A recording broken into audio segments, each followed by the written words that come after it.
One of the most prevalent natural disasters in Nigeria is flooding. This threatens the sustainability of health, social life and the environment. That is why the intervention of the British Red Cross Society and the Nigerian Red Cross Society are educating people on what to do when such situations arise. Correspondent Inioluwa Popoola reports. For farmers in Nigeria, the rain may be a blessing. For some others, it is a curse.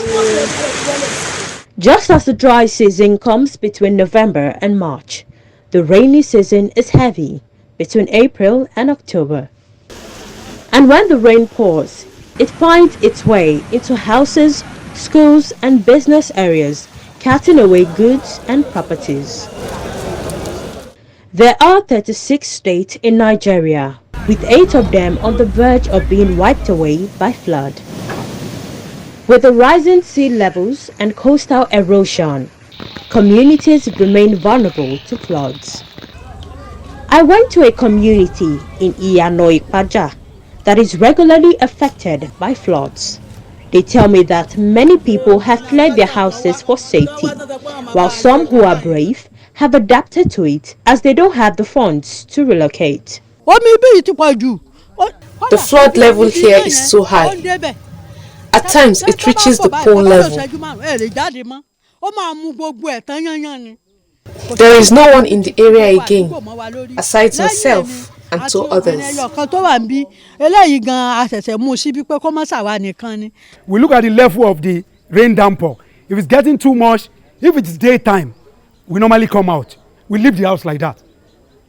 Once there is light, there is hope. If it is in the midnight, we can't do that, because every other individual will have flooded their houses and their doors. So what we normally do, we raise our chairs. We have all our clothes are on, just like the way people in the village live.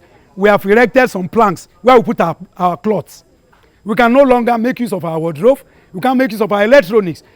The lack of a proper drainage system is one of the issues affecting this community. This is unfortunately not a peculiar one. Time it rains, it overflows the bank into the houses, into the streets. I get down to the lower part of this street, you discover that some people have left their houses. They have abandoned their buildings, they have abandoned their projects. Government should help us at least to clear the canal from this end to Ikola. Just last year, over 4,000 people were affected by floods.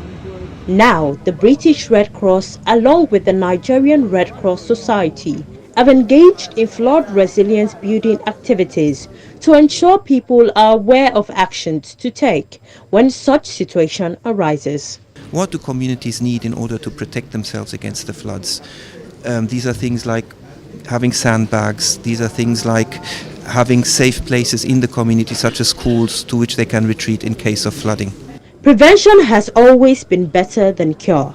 And with the devastating effects of the floods, these stakeholders share some of the early signs. The announcements from the dams managers, when these dams are overflow, they usually will release the water. So they are usually warning announcements from this area. When the water rises above the normal level, there are certain communities that have decided, for instance, to use the level on a rock. Government should, in fact, should be in assistance with us in the areas of disaster management, which we do together with LASEMA. We meet on the sites of disaster together. So government should come and help us, providing some vehicles. We are not asking for too much. While speaking with the special advisor on drainages and water resources, he explains that constructing sustainable drainage network is currently in the works. It understands that Lagos is a coastal city, and we put a lot of money, billions every year, to clean up the drains in preparation for the rainy season. We are still working now. Clear the drains, even though Lagosians are not helping us. We go to clear a drain this week. Next month is filled up. We are working hard to align almost all the drains we have in Lagos, if possible, major drains.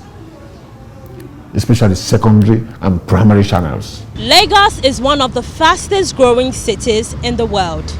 It is expected that measures are put in place to reduce the number of people affected, just as the state government has promised a flood-free year for residents. Inioluwa Popoola, TVC News, Lagos.